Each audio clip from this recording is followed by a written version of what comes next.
नमस्कार दोस्तों। पाकिस्तान एफएटीएफ की जो ग्रे लिस्ट में है वो आने वाले साल अर्थात 2022 के अप्रैल तक बना रह सकता है। इसकी अभी कोई आशंका नहीं है कि पाकिस्तान एफएटीएफ की ग्रे लिस्ट से निकल जाए। तो इस वीडियो में आपको एफएटीएफ के बारे में बहुत सारा जानने को मिलेगा कि एफएटीएफ क्या होता है और इसका ग्रे व ब्लैक लिस्ट क्या होता है।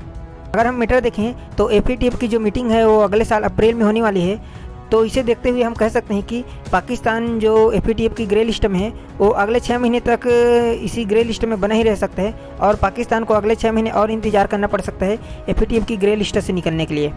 और इसके बाद भी ज़्यादा चांस नहीं है कि वो एफएटीएफ की ग्रे लिस्ट से निकल जाए, क्योंकि वो एफएटीएफ की जो शर्त है उसे अभी तक फुलफिल नहीं कर पाया है। अभी फ़िलहाल में तो पाकिस्तान एफएटीएफ की जो ग्रे लिस्ट है उससे निकल ही नहीं सकता। पेरिस में अभी जो एफएटीएफ की जो बैठक है वो चल रही है, उसमें गुरुवार को औपचारिक रूप से ऐलान कर दिया जाएगा कि पाकिस्तान ग्रे लिस्ट में बना रहेगा कि नहीं रहेगा। लेकिन अभी 90 से 95% चांस है कि पाकिस्तान एफएटीएफ की जो ग्रे लिस्ट है उसमें बना ही रहेगा।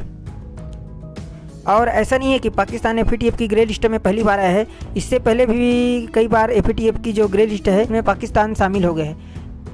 अगर हम हिस्ट्री देखें तो 2008 में पाकिस्तान पहली बार एफएटीएफ की जो ग्रे लिस्ट है उसमें शामिल हुआ था।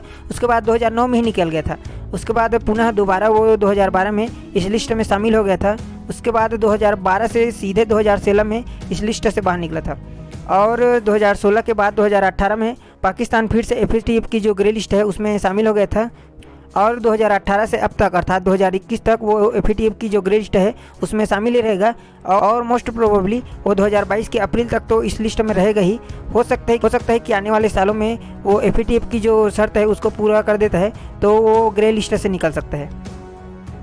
अब हम देख लेते हैं कि एफएटीएफ है क्या। तो एफएटीएफ का जो फुल फॉर्म है वो फाइनेंशियल एक्शन टास्क फोर्स है और ये मनी लॉन्ड्रिंग के विरुद्ध कार्य करती है, अर्थात ये काले धन को वैध बनाने वाली जो कार्य है उसके विरुद्ध कार्य करती है और यह एक अंतर सरकारी संस्था है। और इस संस्था को अर्थात एफएटीएफ को G7 कंट्रियों के द्वारा बनाया गया था और इसकी संस्थापना ईयर सन 1989 थी और इसका जो सचिवालय है वो पेरिस में स्थित है। एफएटीएफ का मुख्य कार्य जो कंट्री ब्लैक धन को वाइट करते हैं उस पर सेंक्शंस लगाना और जो कंट्री आतंकवाद के लिए पैसा मुहैया कराते हैं उस पर भी सेंक्शंस लगाना। और इस सेंक्शंस लगाने के लिए एफएटीएफ ने 2 लिस्ट निकाल रखी है, जिसमें से पहला ग्रे लिस्ट आता है और दूसरा ब्लैक लिस्ट आता है। अगर हम एफएटीएफ की मेंबर्स देखें तो इसमें वर्ल्ड के 39 कंट्री शामिल हैं, जिसमें से भारत भी शामिल है। आप यहाँ पास भारत का जो नाम है वो देख सकते हैं। इसमें जापान, कोरिया और विश्व के बहुत सारे जो 39 कंट्री हैं वो शामिल हैं। इसमें चाइना और टर्की भी शामिल है। आप फ्लैग के हिसाब से एफएटीएफ की जो मेंबर कंट्री है उनको देख सकते हैं। यहाँ पास 17वें नंबर पे भारत है। अब मैं अगर एफएटीएफ की ग्रे लिस्ट को बताऊँ तो इस लिस्ट में वे देश आते हैं जिस देश में टेरर फंडिंग या फिर मनी लॉन्ड्रिंग बहुत ज़्यादा लेवल पे होती है और वे देश इनको अनदेखा करते हैं, वे देश इस लिस्ट में आते हैं अर्थात ग्रे लिस्ट में आते हैं। और एफएटीएफ ग्रे लिस्ट के इन्हीं देशों को मॉनिटरिंग करती है और वहाँ से जो मनी लॉन्ड्रिंग है या फिर टेरर फंडिंग है उनको ख़त्म करने का काम करती है। अगर मैं एफएटीएफ की ग्रे लिस्ट में शामिल कंट्रियों को दिखाऊं तो यहाँ पास आप जितने भी कंट्री देख रहे हैं वे सभी एफएटीएफ की ग्रे लिस्ट में शामिल हैं। और जैसा कि मैंने बताया कि पाकिस्तान भी इस लिस्ट में शामिल है, तो यहाँ पास आप पाकिस्तान का भी नाम देख सकते हैं। अब आता है ब्लैक लिस्ट। ब्लैक लिस्ट में भी वही नियम आती हैं जो सारे देश अपने यहाँ टेरर फंडिंग करते हैं या फिर मनी लॉन्ड्रिंग को नज़रअंदाज करते हैं, वही सारी कंट्रियां इस देश में आती हैं। लेकिन इसमें खास क्या है कि वे कंट्री इसके विरुद्ध कोई कार्य नहीं करती और एफएटीएफ को भी मनी लॉन्ड्रिंग या फिर टेरर फंडिंग के विरुद्ध अपने देश में कार्य करने से रोकती हैं, अर्थात एफएटीएफ को अपने देश में कार्य करने से रोकती हैं। इसमें विश्व के कुछ ही देश शामिल हैं, जिसमें पहला ईरान है और दूसरा नॉर्थ कोरिया है। और ये जो लिस्ट है अर्थात ब्लैक लिस्ट है वो समय समय पर चेंज होते रहता है। इसमें कुछ सालों पहले म्यांमार भी शामिल था।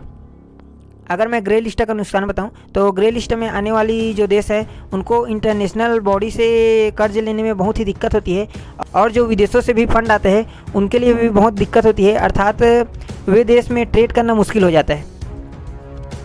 अब अगर ब्लैक लिस्ट का नुकसान बताऊं तो जो देश ब्लैक लिस्ट में आते हैं वे ग्रे लिस्ट में जो नुकसान होता है वो तो होता ही है, साथ ही साथ उस देश में जितनी भी कंपनियां रहती हैं वो अपना कारोबार समेट कर उस देश से बाहर निकल जाती हैं और उसमें ट्रेड लगभग ठप ही पड़ जाता है।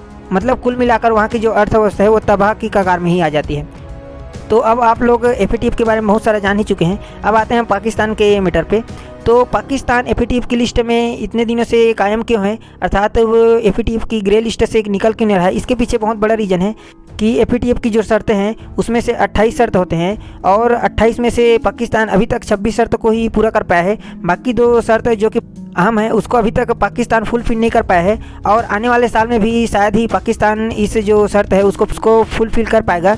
इसी कारण से हम कह रहे हैं कि आने वाले साल में भी पाकिस्तान इस लिस्ट से शायद ही निकल पाएगा। और ग्रे लिस्ट में रहने के कारण से यही नतीजा है कि आपने कुछ दिनों पहले खबर सुनी होगी कि पाकिस्तान को आईएमएफ ने 6 अरब डॉलर का जो लोन है वो देने से इनकार कर दिया था। उसका मेजर रीज़न पाकिस्तान का जो ग्रे लिस्ट में रहना है वही है, और भी बहुत सारे रीज़न है लेकिन जो मेजर रीज़न है वही पाकिस्तान का ग्रे लिस्ट में रहना ही है।